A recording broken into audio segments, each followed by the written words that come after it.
সফল হৈছে সেইটো হ'ল হিন্দু আৰু মুছলমানৰ মাজত হয়নে কাজিয়া লগোৱাত এক্সপাৰ্ট হয়নে পাৰ্গত তাৰ বাহিৰে অন্য কোনো কামতে হিমন্ত বিশ্ব শৰ্মা এক্সপাৰ্ট নহয় হয়নে নহয় কথাটো হয়নে নহয় ৰাইজ হয়নে নহয় ৰাইজ গতিকে এই 2 নম্বৰী হিমন্ত বিশ্ব শৰ্মাক এই 2 নম্বৰী হিমন্ত বিশ্ব শৰ্মা যি হিমন্ত বিশ্ব শৰ্মাই সংখ্যালঘু ৰাইজক আটাইতকৈ বিপদত পেলাইছে যি হিমন্ত বিশ্ব শৰ্মাই সংখ্যালঘু ৰাইজৰ ভোট নেলাগে বুলি কয় যি হিমন্ত বিশ্ব শৰ্মাই সংখ্যালঘু ৰাইজৰ কোনো উন্নয়ন নকৰো বুলি কয় যি হিমন্ত বিশ্ব শৰ্মাই বৰপেটা বা ধুবুৰীলৈ গ'লে বাংলাদেশলৈ যোৱা বুলি কয় সেই হিমন্ত বিশ্ব শৰ্মা সংখ্যালঘু ৰাইজৰ আটাইতকৈ ডাঙৰ শত্ৰু হয়নে নহয় ৰাইজ হয়নে নহয় যদি আটাইতকৈ ডাঙৰ শত্ৰু হয় তেতিয়াহ'লে কি কৰিব লাগিব তেওঁ ব্ৰহ্মপুত্ৰত আমি সকলোৱে মিলি দলিয়াই দিব লাগিব নে নাই আৰু যদি ব্ৰহ্মপুত্ৰত যদি হিমন্ত বিশ্ব শৰ্মাৰ ৰাজনীতিক যদি ব্ৰহ্মপুত্ৰত বিজেপি ৰাজনীতিক যদি ব্ৰহ্মপুত্ৰত দলিয়াই দিবলৈ হয় তেতিয়াহ'লে আৰু এটা দলক ব্ৰহ্মপুত্ৰত দলিয়াই দিব লাগিব নে নাই কোনটো দল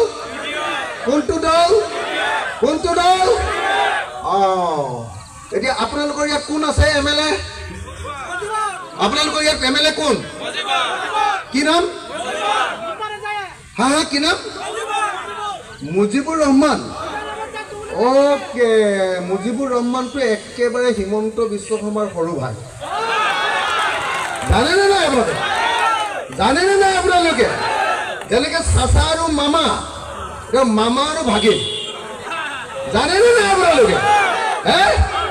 সেইদিনা যেতিয়া মই হিমন্ত বিশ্ব শৰ্মাক গালি পাৰি আছো হিমন্ত বিশ্ব শৰ্মাক ধৰি আছো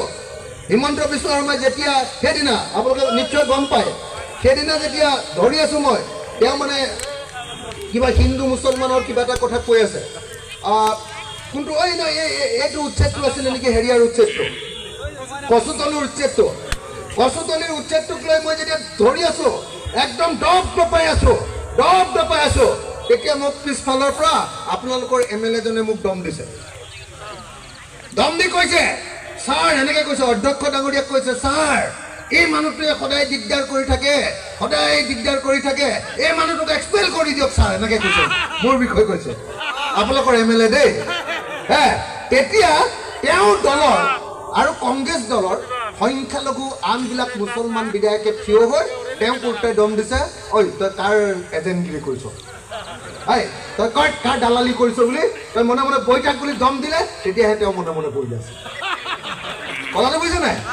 আপোনালোকৰ এমএলএ জন হিমন্ত বিশ্ব শৰ্মাৰ ভাগিন হয় গম পায়নে নাই সঁচাকে গম পায়নে নাই বাৰু একদম মই কিন্তু খাৰাং খাজ কৈ কৈছো দেই যদি সঁচাকে সংখ্যালঘু মানুহৰ সেন্টিমেন্ট আছে যদি সঁচাকে আপোনালোকে নিজৰ জাতিটোক ভাল পায় তেতিয়াহ'লে কিন্তু আপোনালোকৰ এজন এমএলএক কিন্তু বিদায় দিব লাগিব হয়নে নহয় এই এমএলএ জনক কিন্তু বিদায় দিব লাগিব এই এমএলএ জন ডাইৰেক্টলি বিজেপিৰ মানুহ মোক আৰু বেলেগ কথা বুজাই লাভ নাই মই নিজে দেখিছো এইটো তেওঁ ডাইৰেক্টলি বিজেপিৰ মানুহ এই এমএলএ জনক আপোনালোকে বিদায় দি দিব লাগিব বুজিছেনে নাই একদম গণ্ডগোলীয়া একদম ডাইৰেক্টলি বিজেপিৰ মানুহ এওঁক আপোনালোকে এবাৰ এটাও ভোট দিব নালাগে নিয়মমতে এটা ভোটো পাব নালাগে নিয়মমতে হয়নে নহয় তেওঁ ডাইৰেক্টলি বিজেপিৰ এজেণ্টগিৰি কৰিছে গতিকে সংখ্যালঘু ৰাইজে তেওঁক মোৰ মতে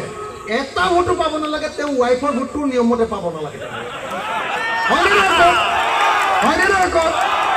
নহয় একদম তেওঁ বিজেপিৰ দালালি কৰে ডাইৰেক্ট বিজেপিৰ দালালি কৰে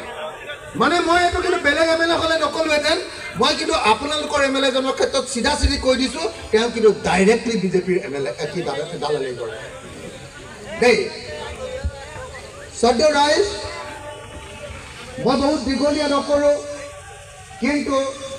শ্ৰদ্ধেয় ৰাইজ মই আপোনালোকক দুটা কথা কওঁ অকণমান শুনি ল'ব মই কোৱা কথাটো হ'ল এতিয়ালৈকে মই ক'লো যে বিজেপি চৰকাৰে আমাৰ জীৱন সম্পত্তি স্বাস্থ্য আৰু শিক্ষা এইকেইটা দিয়াৰ ক্ষেত্ৰত সম্পূৰ্ণৰূপে ব্যৰ্থ হৈছে। ক'লোনে নাই? ক'লো। এতিয়া মই কওঁ যে মই যে বিজেপিক গালি পাৰিছোঁ, আমি যদি চৰকাৰ কৰোঁ আমিনো কি কৰিম? কংগ্ৰেছে ইমান দিন আপোনালোকৰ পৰা ভোট ল'লে, কংগ্ৰেছে কি কৰিলে? কি কৰিলে? আপোনালোকৰ নদী ভাঙাবিলাক ভাল কৰিলেনে? আপোনালোকক মাটিৰ পট্টা দিলেনে? আপোনালোকৰ NRCখন কংগ্ৰেছৰ দিনত শেষ কৰিলেনে? কাম কৰি দিলেনে? নিদিলে।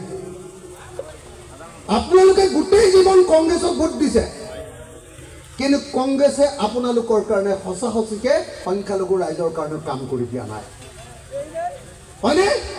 সেইকাৰণে মই অতি স্পষ্টকৈ কৈছোঁ,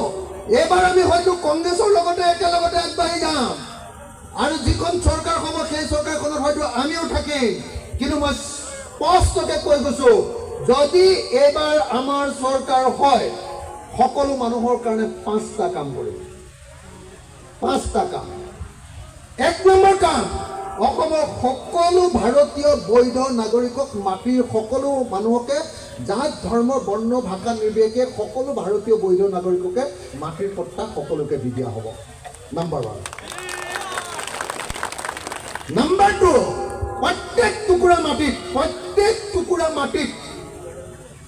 নদীৰ পৰা বিলৰ পৰা তলৰ পৰা পানী উলিয়াই প্ৰত্যেক টুকুৰা খেতি মাটি পথাৰত, প্ৰত্যেক টুকুৰা পথাৰত চৰকাৰৰ জৰিয়তে পানী যোগানৰ ব্যৱস্থা কৰিম, যাতে এডৰা পথাৰত মানুহে 3বাৰ মিনিমাম খেতি কৰিব পাৰে। এইটো কি ক'লো? তেতিয়াহ'লে মাটি সম্পৰ্কীয় কথাটো ক'লো